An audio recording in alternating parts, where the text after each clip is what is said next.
In a breathtaking display of political power shift, the celebrated progressive municipal leader, Mayor-elect Zorhan Mandami, who campaigned heavily on a platform critical of the current administration, is now reportedly initiating emergency outreach, desperately seeking financial reconciliation with the White House.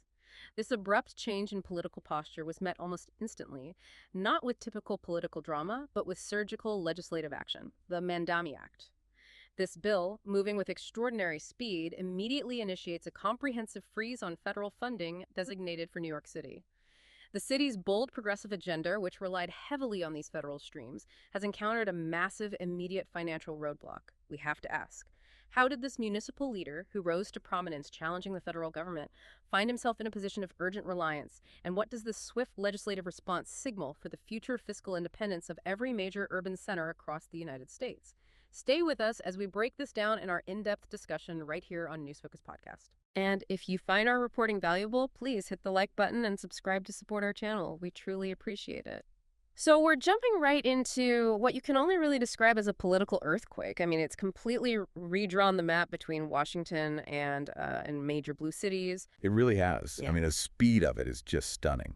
Just a few weeks ago, you had Mayor-elect Mandami celebrating this huge victory. It was a victory fueled almost entirely by rhetoric promising a total systemic overhaul. Right. And it was framed in very direct opposition to the former president. Exactly. You probably remember those clips from his rallies. He had this almost taunting tone, chanting, "Turn up the volume, Donald," basically daring the administration to do something. And now, the reports are completely concrete. He's apparently promising to proactively consult with the White House before he's even inaugurated. The whiplash is just incredible. I mean, a shift of this scale, this fast, it's really unprecedented. It is. And what we're really seeing here is this brutal collision of political ambition with the hard reality of economic governance. He ran this campaign that was all about ideological purity, right? Expansive social programs. Absolutely. And he captured the momentum in New York City with that message.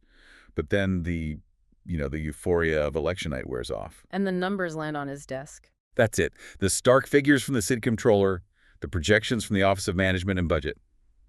That's when the reality check happens. And the reality was that his entire progressive agenda was completely, utterly dependent on federal money.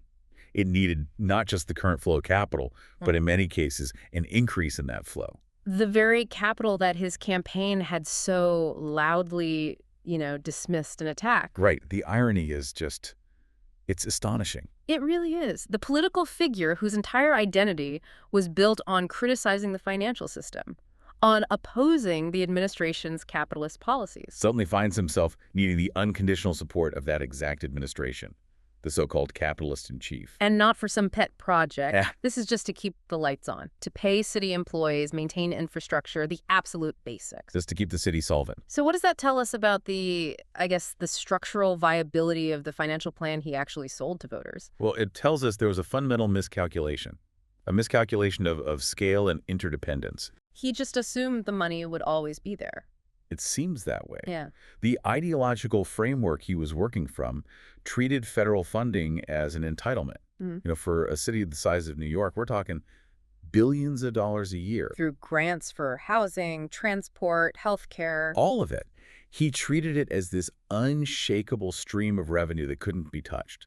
So the blueprint was basically promising these huge local spending increases, while taking a very aggressive adversarial stance against the government providing the funds. It makes no sense when you lay it out like that. The critical political error, which is now crystal clear for everyone to see, was realizing far too late that you just can't launch an ideological war against the entity that holds the purse strings. Especially not with an administration that's known for using fiscal policy as leverage. He completely ignored the fact that the federal budget is a political tool as much as it's a fiscal one. And the way this pressure was applied is maybe the most fascinating part of this for political observers. According to the reports and, the leaks coming out of his own team, this collapse wasn't triggered by the usual things. Not by threats or insults or investigations. No, it was much quieter than that. The perception inside his camp was that the federal government achieved this almost passively, that just by controlling the budget, the fight was already over. The federal government applied pressure without saying a word. That's the quote we're hearing. And it shows that financial reality can be a much more potent political weapon than any kind of rhetorical attack. That's the essential lesson here in modern political leverage, isn't it? The administration didn't need to get into the mud with him. They didn't need to engage in the political theater his campaign was built to provoke. They just had to wait. They just waited. As soon as MAMDANI won and his projected budget became a public document, a budget filled with unfunded mandates and promises that would absolutely require federal help. The leverage shifted completely. 100%. The administration now had all the justification it needed to step in, and they could frame it as taxpayer protection. And Mandami's own aggressive campaign rhetoric just made their case for them. It provided the perfect backdrop for his current, desperate attempts at reconciliation. It's this stark contrast that really highlights how badly he underestimated the federal government's willingness to use the budget to enforce, a certain kind of fiscal behavior. He thought it would be a normal intergovernmental relationship. And instead, it became an immediate, high-stakes negotiation where New York City was holding almost no cards. This incredible financial pressure, it leads us directly to the legislative counterpunch, which was, by all accounts, incredibly swift. Unbelievably swift. Within 2 days, 48 hours of Mandami's first public statement that he was going to reach out to the White House, this legislation was already moving. Yeah, this was not some slow, deliberative process. This was a rapid, surgically targeted strike. And that speed, it sort of confirms what a lot of analysts were thinking, right? It absolutely does. It signals that this was a premeditated strategy. The legislative drafting was likely started the moment Mandami's victory was confirmed. They had it ready to go. It was on the shelf, waiting. The bill was formally introduced by Congressman Buddy Carter, and the title itself is, well, it's highly significant. They're calling it the MAMDANI Act. Naming it after him is a political statement in itself. So let's really dig into the mechanics here. What specifically does the MAMDANI Act do? Okay, so on paper, its formal title is something like a Fiscal Accountability and Taxpayer Protection Bill. Which sounds very reasonable. Of course. And that official designation is key because it gives it national viability. It's designed, in theory, to stop local governments from getting into financially dangerous positions based on, lofty political promises. But the practical effect? The practical effect is immediate and absolute. It orders the Treasury Department to impose a total freeze on all non-mandated federal funding streams that are allocated for New York City. A total freeze. So how is that structured? Is it just no more money indefinitely? It's a bit more sophisticated than that. The act stipulates that the freeze stays in place until the new mayor-elect's proposed spending plans survive an independent financial and compliance audit. An audit. And who conducts this audit? It would likely be the Government Accountability Office, the GAO, or a similar federal entity. So this basically gives the federal government a preemptive veto over the city's entire budget. That's a perfect way to put it. It demands complete fiscal transparency and a viability assessment before a single dollar of discretionary federal funding gets released. So we're talking about Washington essentially turning off the financial tap and saying, we don't just want to promise you'll be responsible. We want verifiable, audited proof of fiscal discipline before you can implement any of these expensive new policies. Exactly. And to really get the scale of this, you have to look at the numbers. Right. New York City, in a typical year, gets somewhere between $7 and $10 billion in this kind of non-mandated federal aid. Wow. And that covers what? Everything. Specific grants from HUD for low-income housing, Department of Transportation funds for things like subway upgrades, critical operational grants for schools, for emergency services. So freezing that money instantly blows a multi-billion-dollar hole in the city's operating budget. A hole that cannot be filled. Not with local taxes, not with short-term debt. It forces the mayor-elect to immediately walk back or drastically shrink his biggest commitments. And the administration's public messaging around this has been very direct. Oh, very precise. They're not hiding the political framing. The messaging is aimed squarely at a national audience, and it's all centered on this principle of responsible government. I saw the press secretary's statement. Yeah, it was unequivocal. Fiscal discipline isn't partisan, it's patriotic. They're framing this whole thing not as political revenge against MAMDANI, but as prudent oversight. Exactly. Protecting every American taxpayer from having their money used for what they're calling fiscally reckless experiments. And that's a strategy that resonates far beyond just the conservative base, doesn't it? It resonates powerfully, especially with fiscal moderates, with working-class voters who just want to see accountability from government at all levels. Now let's look behind the scenes. How are GOP strategists looking at this move? Because it feels less like a political fight and more like a corporate takeover. That's a great analogy. They see it as a massive strategic win. They're achieving policy goals, but they're doing it through fiscal mechanisms. I heard one of them called it poetic justice. That's the term they're using internally. Their argument is that Mandami and his supporters spent years mocking the business-first economic principles of the former president. Right? And now, those same progressives are being forced to operate under the absolute strictest application of those very same principles. It's a complete role reversal. It is. As one insider was quoted, they're not engaging in name-calling, they're collecting a debt. It's about achieving dominance through quiet, precise fiscal leverage.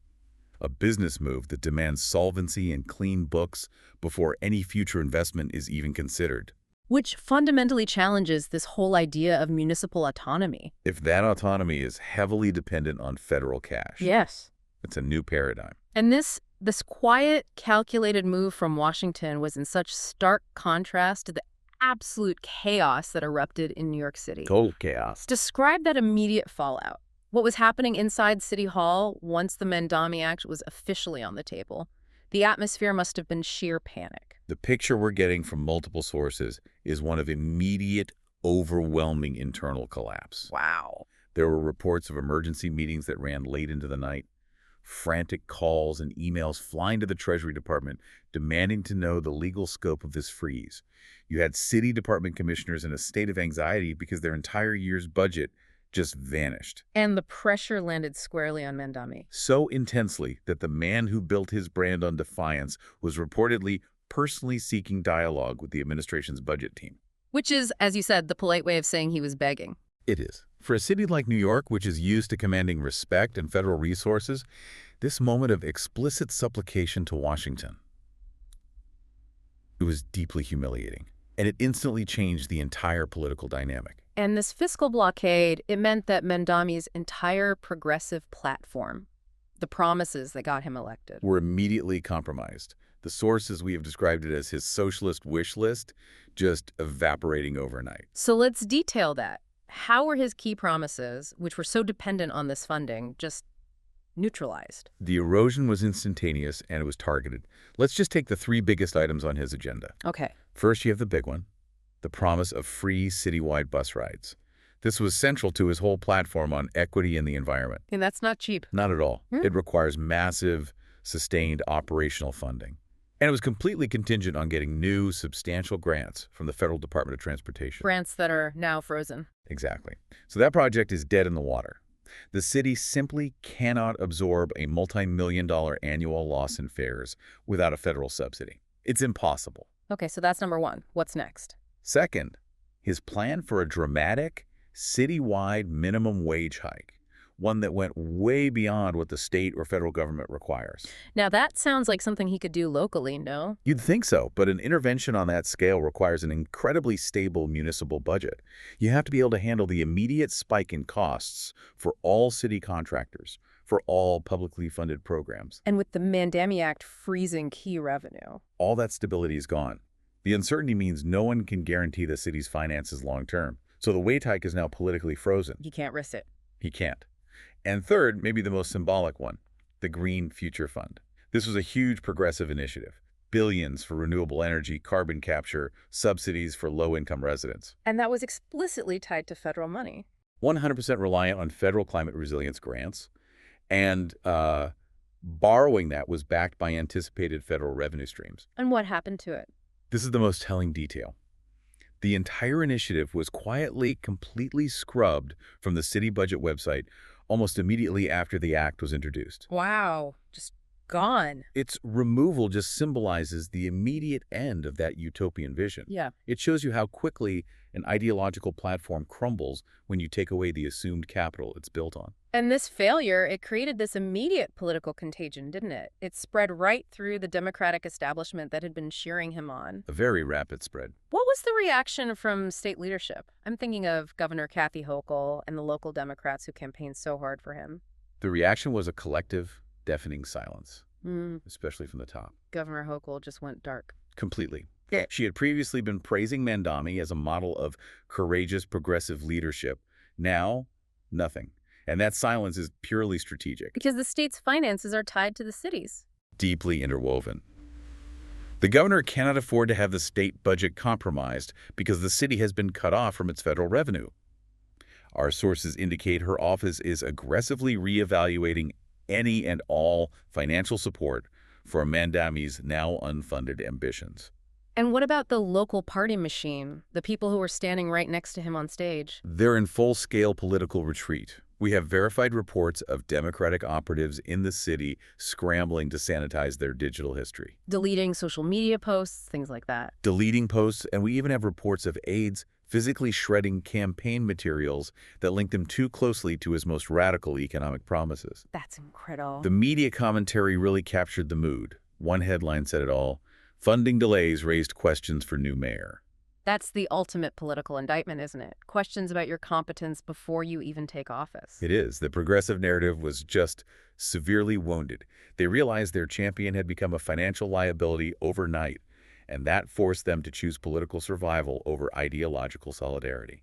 And this political damage was just amplified, exponentially, by the digital reaction. Oh, instantly. Mamdani's collapse wasn't just a news story. It became a global social media event.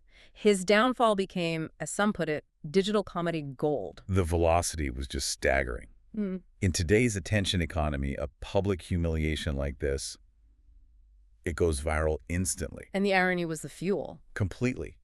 His signature rally chant, "Turn up the volume, Donald," which he used to provoke the administration, It got turned right back on him. immediately co-opted. It was reframed as the flip-flop call or the Mamdani dial-up challenge. Social media platforms, X, TikTok, Instagram, they were just flooded. Can you give us a sense of the specific content? How did the internet really crystallize this defeat into something so shareable? It all focused on this one image: the defiant radical forced to beg.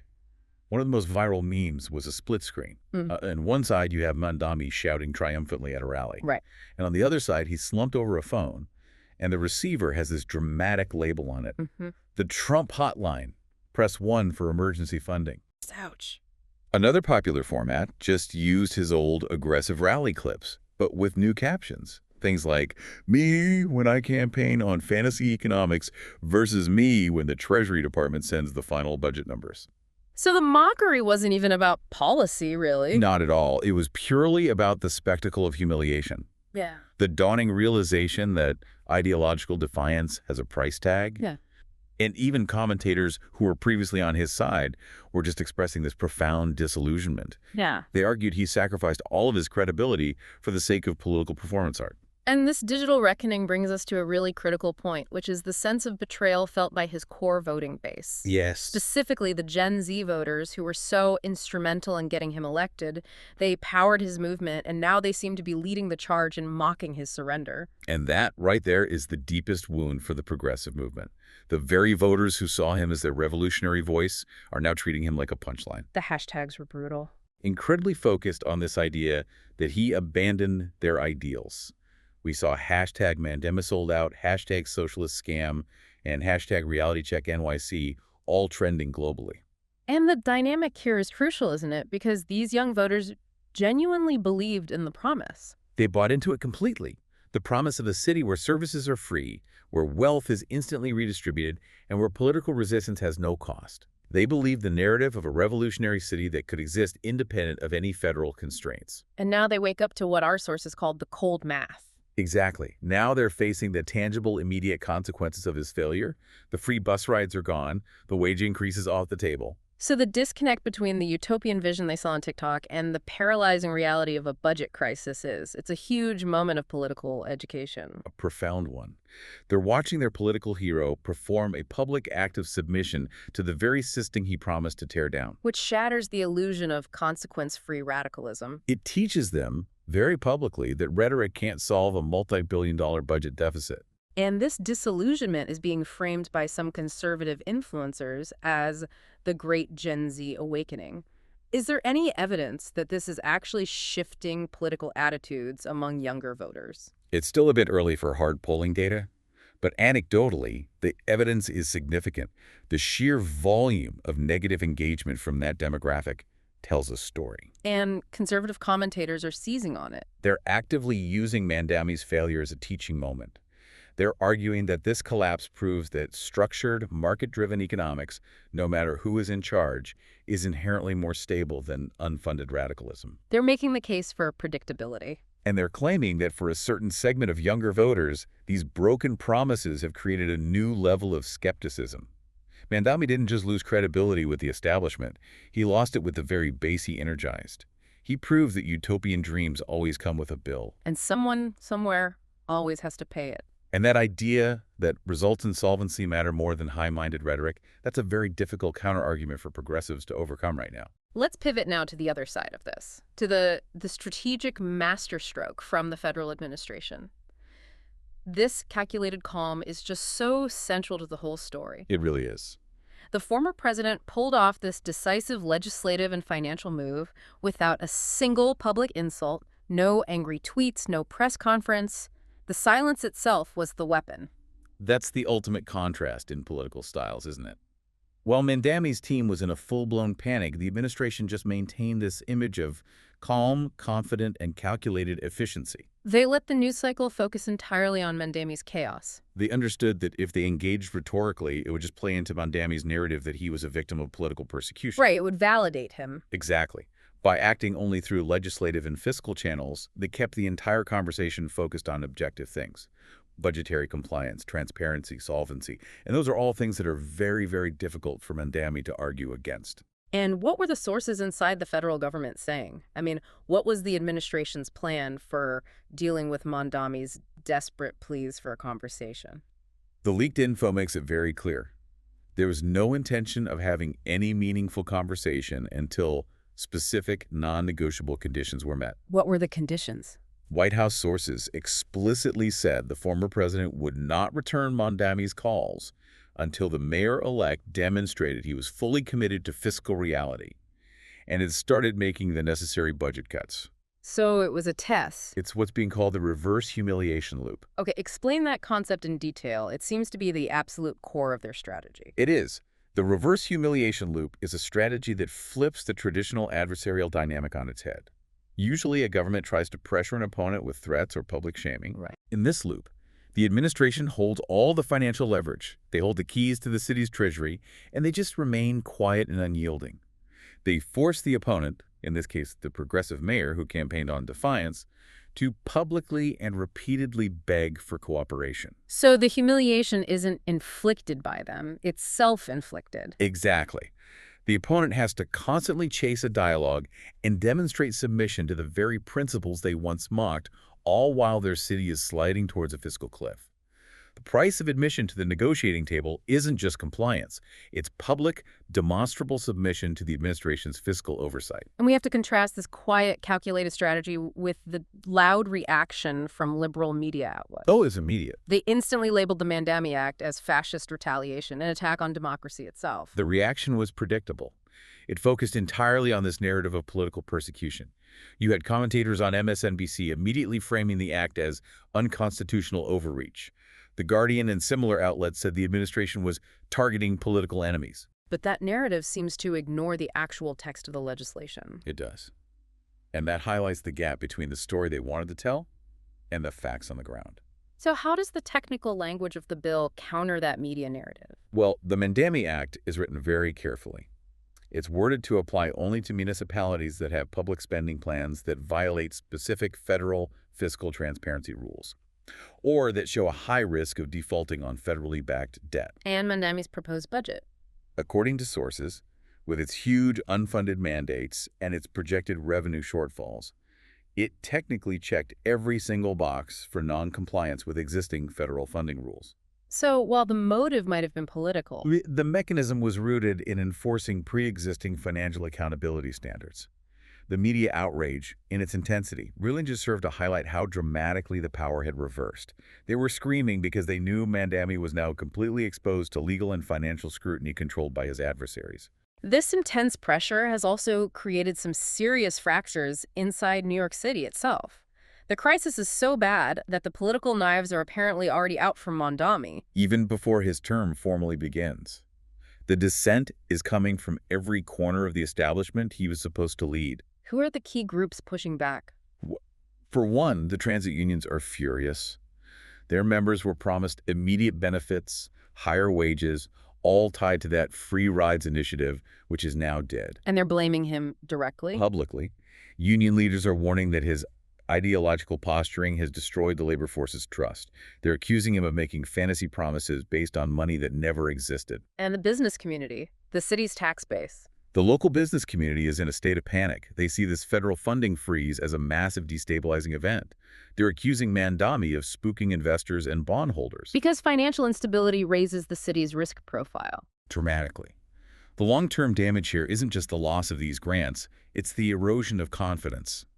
That can lead to capital flight, and it can seriously hurt the city's ability to borrow money for years to come. We're also hearing reports of a deep sense of betrayal from his own campaign staff. Yes, the elites are confirming major internal rifts. Senior campaign staffers, many of them professional Democratic strategists, are reportedly leaking notes from meetings where they explicitly warned MAMDANI against his inflammatory rhetoric. So they saw this coming. One source quoted a senior aide telling him months before the election, "You are about to pick a fight with the only man who writes the biggest checks." And MAMDANI ignored them. He believed his progressive wave was unstoppable.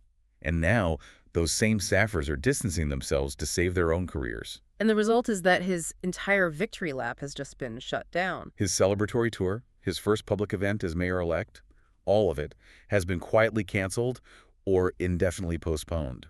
The official reason is the need for urgent replanning. Which everyone knows means political damage control after a profound public humiliation. The cheers vanished. And they've been replaced by a political environment so toxic that local leaders are already looking for a way around MAMDANI. That's astonishing. It is. City council members, even some former allies, are already signaling they want new leadership. There are whispers about challenging his viability before he's even inaugurated. In just a matter of days, the progressive people's mayor has turned into a toxic political liability. And it seems he did it to himself by letting his ideology crash head-on into the wall of financial accountability. Which gave the federal administration the perfect opening to assert control. So what began as a local fight in New York is now quickly becoming a national blueprint. That's the wider and, frankly, far more significant implication of the MAMDANI Act. The fallout is sending shockwaves through city halls across the country. It has established a concrete model, a model for using federal funding to enforce local compliance with national fiscal standards. And lawmakers in other states are not just watching, they're acting. Specifically in Republican-controlled states. Exactly. Places like Florida, Texas, and Ohio, they're actively drafting their own similar legislation. Bills designed to impose strict financial accountability on their own large, often Democrat-run cities. What's the uniform message they're trying to send with these copycat bills? The message is simple and powerful. Federal money is no longer an entitlement for politically divergent cities. It is now explicitly contingent on adhering to what they call America First fiscal rules. Low debt, clear accounting. Stable budgets that respect the national tax base. They're creating their own state-level MAMDANI acts to rein in their own local progressives. And this exposes an immediate vulnerability for other big liberal strongholds, doesn't it? If New York, the crown jewel of progressivism, can be financially cut off, then who's next? That's the question Democratic strategists are terrified of. Which cities are most at risk? Any major blue city that relies heavily on federal grants. So you're looking at Chicago, San Francisco, Los Angeles. These are cities that depend on federal funding for huge parts of their budget, subsidize housing, public transit, environmental programs. So the lesson being learned in real time is that federal funding is no longer a right, it's conditional. It's earned, and it's subject to the political will and fiscal demands of the party in power in Washington. It represents a massive, maybe even permanent, shift in the balance of power away from city halls and toward the federal government. And in the meantime, how is this all playing out for the administration's national image? Is there a political benefit to be gained from showing you can enforce consequences like this? Absolutely. Reports are suggesting the administration's approval rating is getting a bump, especially among working class and independent voters. A demographic that can be frustrated with large city governance? Exactly. A demographic that often perceives big cities as arrogant or fiscally irresponsible, disconnected from the rest of the country. They are responding very positively to a visible demonstration of accountability. So the irony is that the city that tried to position itself as morally and financially superior to the federal government Is now publicly begging that same government for a bailout. As one Democratic aide reportedly said, the former president is turning fiscal discipline into a powerful political weapon. But to a lot of voters, it just looks like long overdue common sense. Justice and accountability. So let's bring this all together. It's an astonishing political story.